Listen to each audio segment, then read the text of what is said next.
honorable members of the press, and the various organizations represented in this gathering today from the civil society. I want to thank you because I have seen you come for me when I was at my lowest. The day I was petitioned out of Parliament for not accepting a flimsy answer from the Cabinet Secretary in charge of Interior, Murkomen, I was at my lowest as I walked out of Parliament when other women in the same house were jeering at me. When they looked at me, even there is one woman leader, a woman representative. If you listen to that clip, there is one woman in that clip who said, "Tutakupiga vita." Shame. If you listen to that clip, there is one woman who said, "Tutakupiga vita." Shame. That was my lowest. My lowest because I have been in the women movement in this country since I was 19 years old. I have been participating in the arena of trying to make sure that women politicians get political space for them to make critical decisions like the one I'm trying to make. It defeated me to see women representatives and women MPs watch me as I was getting patronized by men, including the speaker himself, and they never defended me for standing for the rights of the women of Kenya. That is the lowest Kenya has gone on matters of women's rights. So on Wednesday, 13th August 2025, I staged a protest in the National Assembly against the Cabinet Secretary for Interior and National Assembly Administration, Honorable Murkomen, for failing to effectively oversee the arrest of the prime suspect in the femicide of 42 women whose bodies were discovered at Kware dam site in July of 2024. In response, the Speaker of the National Assembly, Honorable Wetangula, issued a 20-day suspension against myself, barring me from using my office and from appearing in Parliament to represent my constituents, some of whom are here with me today.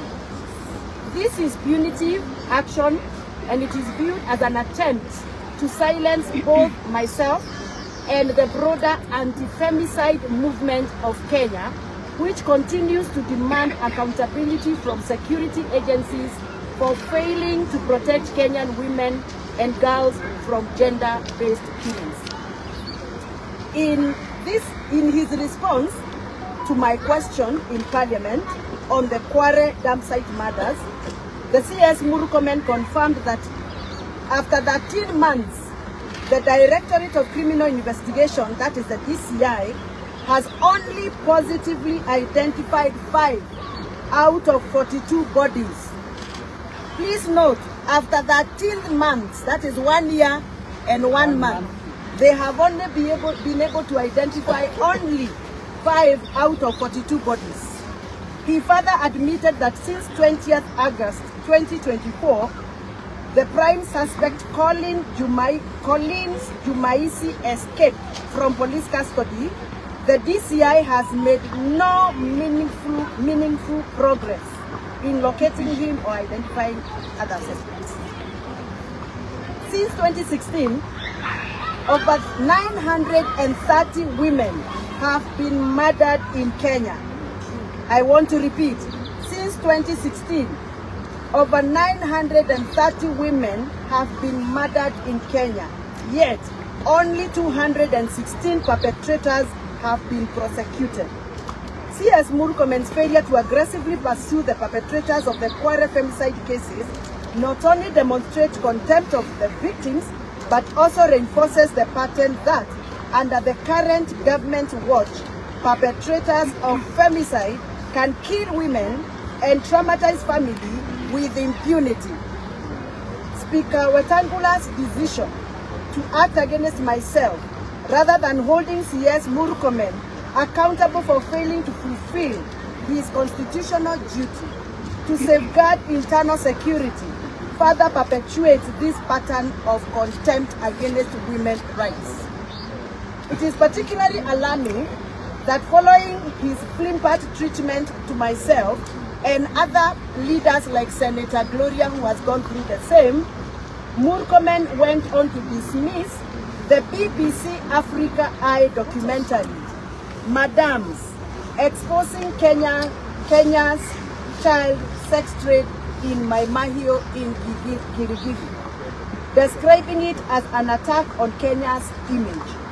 This reflects a consistent unwillingness to address urgent and systematic threats to women and girls of Kenya. My suspension is a call to action to all Kenyans to stand in solidarity with the femicide victims and to demand accountability from state institutions going forward. Wamama, viva! Viva! I commit as a member of parliament elected by the power of the vote, enshrined by the Kenyan Constitution, as a woman leader of this country, as a mother of girls and boys, I will continue to play my critical and active role in defending the rights of women, mothers, girls, and children of Kenya. I will not be cowed by such activities and actions as seen or witnessed in last parliament activity patronized by Speaker Moses Wetangula. What a shame. I want to remind Speaker Moses Wetangula that any woman elected in the National Assembly is not a mama. Any woman elected in the National Assembly is referred to as honorable member. Mamas are languages that are used to bring down the women's status in the society. Mamas are called to us whenever we are in our homes. But when we are in parliament, we are honorable members of parliament. Wamama viva! Viva! As a woman leader in this country, I want to register my disappointment with the government of the day. President William Ruto, the patron of my party that has sponsored me in the National Assembly, committed to a national women charter and promised to deliver sanitary towel to every deserving girl of this country. 2 years and a half are gone. That has not been done. President William Ruto, you have failed the girls of Kenya. President William Ruto committed through a national charter, which he committed through the commitment of a personal signature, to provide diapers to lactating mothers of Kenya. It is now 2.5 years and those diapers to lactating mothers have not been delivered. President William Samoei Ruto, you not only failed to deliver diapers, you have refused to protect the dignity of mothers during delivery by providing a cover called Leader Mama. You have failed the women of Kenya. As I complete my press statement today, I want to reassure the women of Kenya, those that are aspiring to become MCAs, those that are aspiring to become members of parliament, governors and senators, do not back down. Continue pressing on. Some of us are suffering so that tomorrow we can occupy our spaces.